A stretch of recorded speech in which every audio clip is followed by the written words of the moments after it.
Dipersilakan Yang Berhormat Keluar. Terima kasih Tuan Speaker. Terima kasih dan salam sejahtera. Peperangan antara Ukraine dan Rusia baru berlaku. Akibatnya, harga minyak sawit terus mencecahi RM7,000 satu tan metrik. Nampaknya, ini adalah satu berita baik bagi pekebun sawit kecil di Malaysia.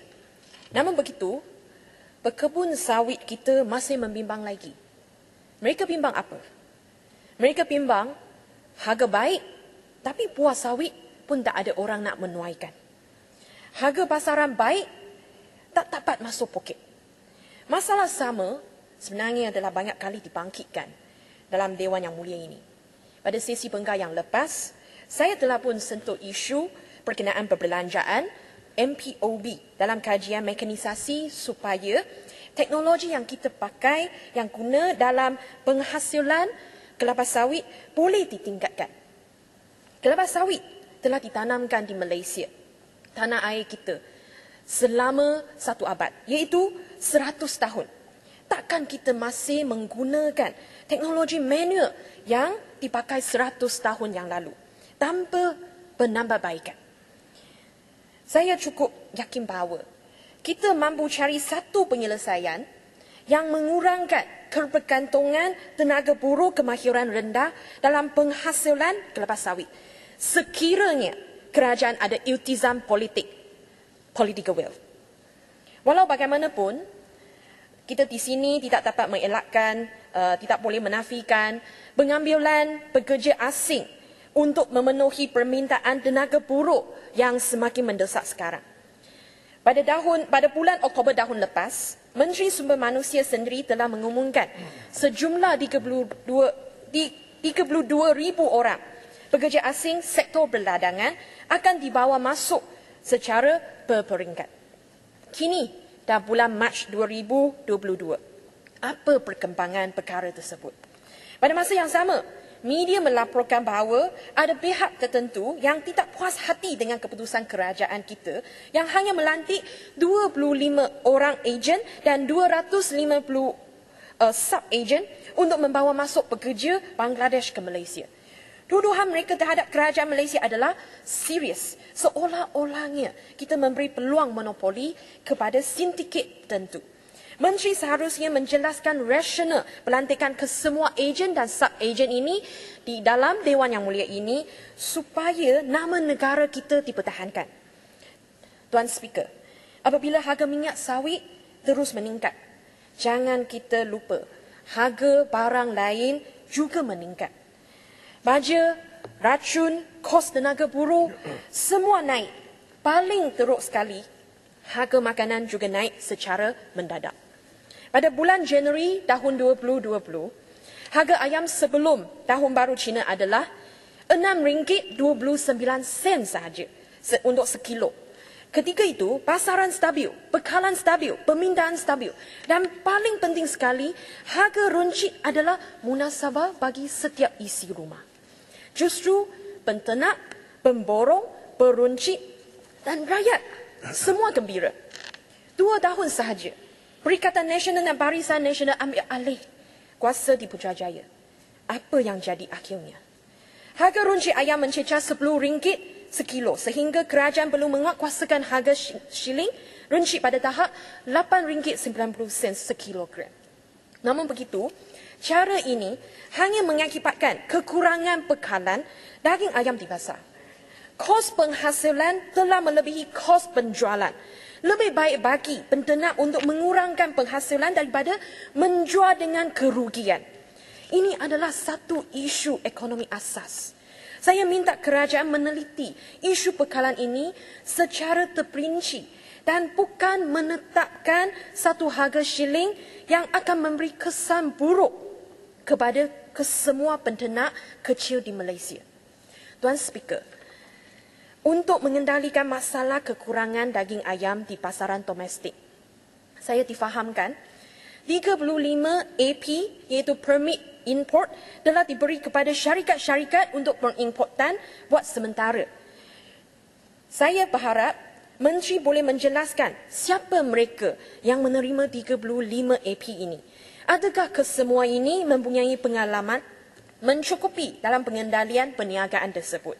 Paling penting sekali, apa syarat-syarat yang ditetapkan untuk memperolehi permit import ini?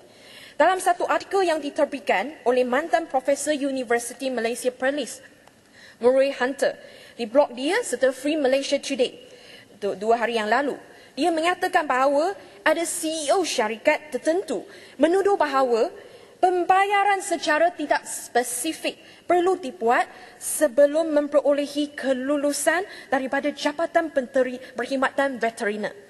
Tuduhan sebegini amat memburukkan nama negara kita. Kita mesti menyiasat sama ada kejadian tersebut berlaku.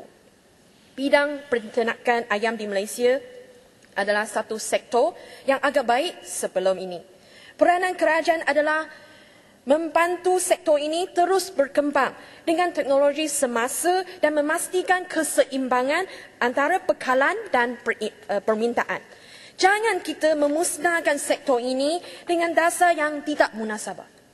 Tuan Speaker, negara kita dikurniakan pelbagai sumber bumi semula jadi.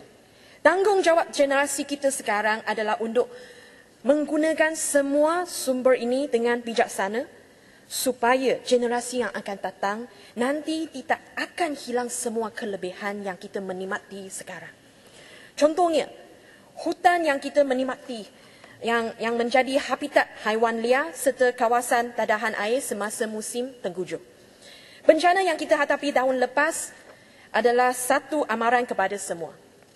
Punca bencana tersebut adalah aktiviti manusia. Aktiviti kita yang mengakibatkan perubahan iklim, perubahan aliran air dan sebagainya. Kenapa kita mengizinkan semakin banyak hutan dibuka menjadi ladang? Adakah EIA dilakukan sebelum semua pembangunan diluluskan? Saya sakit hati ketika melihat 2 ekor tenuk lari keluar dari hutan pada waktu siang semasa habitat mereka dimusnahkan oleh banjir. Kemudian ia dikejut oleh jeritan orang ramai di sekeliling. Kesian 2 ekor tenuk yang biasanya pemalu dengan penglihatan yang lemah dan hanya keluar mencari makan waktu malam, terpaksa menjadi pelarian bencana akibat aktiviti manusia. Populasi tenuk ini semakin kurang akibat habitat mereka yang dimusnahkan. Walaupun warna mereka sama dengan panda, populasi sedunia pun agak-agaknya sama dengan panda. Namun begitu, kerajaan kita lebih cenderung menanggung kos juta-juta untuk meminjam dan menjaga panda di zoo negara daripada memperlindungi haiwan asal Malaysia ini. Saya minta Menteri menjelaskan sasaran kita untuk meningkatkan populasi spesies unik ini dalam 5 tahun. Jangan nanti generasi yang akan datang hanya dapat lihat spesies haiwan ini dalam museum dan bukan di zoo lagi dan bukan di hutan lagi. Satu lagi isu dengan haiwan, iaitu gajah yang mencerobohi kebun-kebun di daerah Kluang. Habitat mereka dimusnahkan di kawasan Mersing untuk memberi laluan kepada kebun sawit yang luas. Jadi mereka terpaksa memasuki ladang-ladang luar daripada habitat lama. Pokok sawit dimusnahkan. Pekebun marah. Gajah diracunkan. Aktivis hak asasi haiwan marah. Apa punca semua masalah ini? Kenapa kita tidak merancangkan satu sanctuary untuk melindungi gajah-gajah terlebih dahulu sebelum memberi kelulusan pembukaan hutan yang luas? Kami di Johor sudah mempunyai sebuah sanctuary gajah di Kota Tinggi. Namun ia tetap tidak mencukupi kerana semakin banyak gajah memasuki kawasan Kahang dan Kluang akibat pembangunan ladang di Mersing. Saya minta kementerian ambil tindakan segera dan jangan tunggu sehingga tragedi berlaku baru mau cari penyelesaian jalan keluar. Sekiranya mampu membina sebuah sanctuary gajah lagi di kawasan Kahang atau Mersing untuk mengelakkan kerugian berkebun kecil. Masalah ini sudah terus Bukan 1 tahun tetapi 3 tahun dah. Bantulah pekebun kecil. Walaupun mereka populasi tidak ramai, tapi mereka adalah rakyat Malaysia juga. Ahli parlimen sana yang memegang jawatan Menteri Kanan tidak mengeluarkan bagi mereka. Pun tak apa. Janji kerajaan menyelesaikan masalah ini cukuplah. Sekian, terima kasih.